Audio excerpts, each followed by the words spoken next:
The Asogli thermal plant at Tema has been shut down due to the unavailability of gas. And again, Matthew, well, we're told that Nigerians are striking somewhere, the petroleum sector workers there, and as a result of that, we have to bear the brunt. Anyway, that's what I think Doc was talking about. We are talking about West African pipe gas. Is that not it? Pipeline. The pipeline gas. And because there is a problem in Nigeria, we are experiencing it here. You see, power crisis in Ghana. I think we've all said it and said it and said it. And I think very soon we'll stop talking about it because it's really making any. It's now become a cliche, so to speak. It's become a look. We'll go like merry-go-round. You go come, you talk about the same thing. Go talk about the same thing. You see, as we all spoke a lot about the Atwabo gas projects, but unfortunately, you see that we never planned properly. Now I learned that gas is just been a waste. It's been fled, eh? Fled. We're not putting enough mechanism or structures to make sure that this gas that we're all talking about at the end of the day become beneficial to us. But now people are striking in Nigeria and we cannot get gas. But leadership, you see, leadership, they need to sit up. They need to find the gas. They need it because we can't continue this way. We cannot continue. Whichever way we have to. I think the last time the vice president went to talk to them to give us the gas. This time I think the president should do the same. Because very soon, some people sleep in darkness for more than 4 days. Businesses are collapsing. Small scale, if you walk town, now it's like every small store you get, there is a generator attached. Everywhere. And cost of production is becoming very high. So it's an unfortunate situation, but I think that the president, the cabinet must sit up and begin to look at how best we can possibly resolve this issue within the issue. Because you can't go and talk to the strikers to stop striking. No, you cannot. So let's look at the way forward. But I think the president must sit up because the power situation is becoming too alarming. It's becoming too unbearable. And businesses are collapsing. It's not the best. It's not the best. The Ghana School Feeding Program has received funds from the Ministry of Finance and Economic Planning to defray its indebtedness to caterers under the program. An official statement has been issued in Accra, and it states that, well, the school feeding program has already disbursed grants in 2 tranches over the last 2 weeks. And the statement said the first tranche of some 36 days cleared the arrears for a third term of the academic year, not previously, but 2013-2014, and that's long past because we're entering into the next one, I believe, after only a last term remaining for the current one. While the second tranche of 24 days was part of the first term of the 2014-2015 academic years. Again, arrears and how we need to make sure that the various subventions go to the institutions that need to have them, or the projects or the programs that need to have them. Why are they issuing that statement? What is the use of that statement?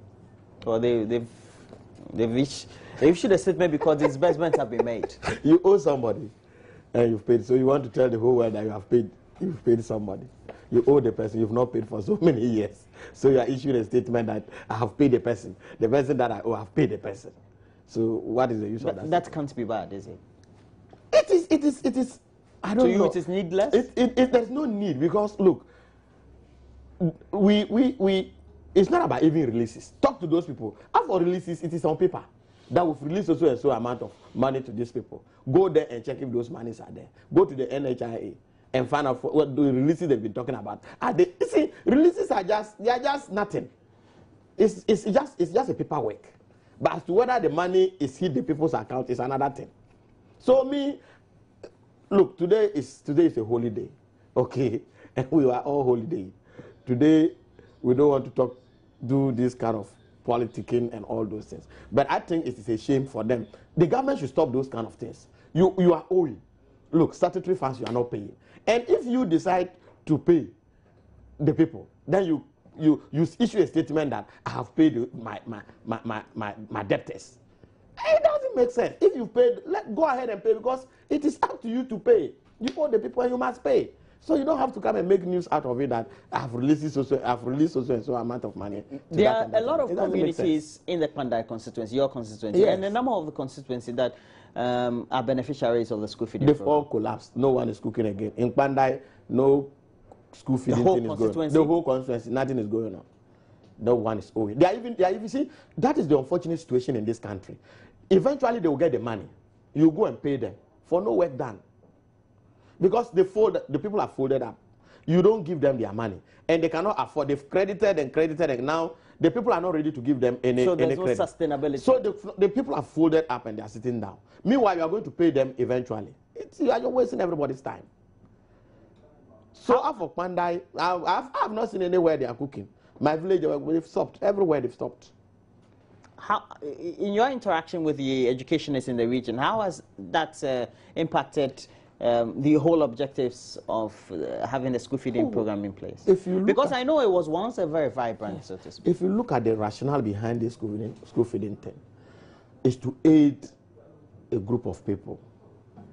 It's one other thing that also motivates the children who are home to go to school, because the poverty level sometimes is very high that people go to school and they cannot even get food to eat. So some of the children don't even go at all. But now enrollment is coming down because some of them go to school in a way. They were enticed by the kind of feeding that they get from there.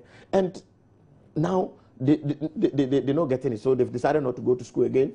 2, we are looking at nutrition, okay? And the children should be given some kind of meal to aid them.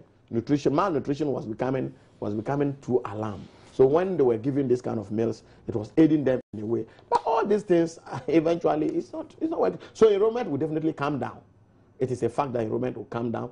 What we were trying to use this school feeding to achieve, definitely won't be able to achieve those things. So I think that, and the painful aspect is that, like I was saying, you end up paying these people, or these monies will end up going to the wrong people. That at the end of the day, you are causing loss to the states for no work done. That's my worry. But I don't think that I think the government should stop this kind of releases. We've released this to NHIS, we've released this to that and that. It's not news. They should stop it. It doesn't help anybody. How do we make sure that the program is resuscitated?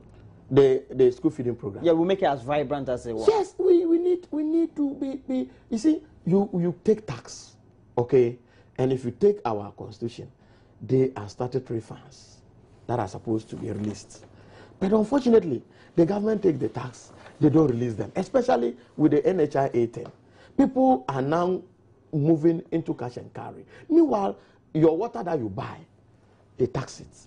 The water I buy, they tax it, my income tax. And we are supposed to send some percentage to that particular account. So if we can hold our governments, not just this one alone, that such monies do not even go to the consolidated fund. We should get some escrow accounts and all those monies transferred into those accounts where service providers can get it as early as possible. It will help us. But we put all the money into the consolidated fund. The Minister of Finance then sits on it and decides when to release it and when not to release it. If you do that, you collapse a very viable social interventions like we have. You collapse it, and the ordinary citizen will suffer. At the end of the day, it doesn't help. Well, thank you very much. And we've had in the studio helping us with our discussions on AM Talk this morning, Matthew Nyimdam. And he's a member of parliament for Pandai, and also a member of the MPP as well. And thanks for joining me this morning, Matthew. I hope you enjoy your holiday. I hope so. Okay. And now we have to take a break. When we come back, we'll give you a lot more of those incisive compositions and copies from our main in-studio performance group as we have it.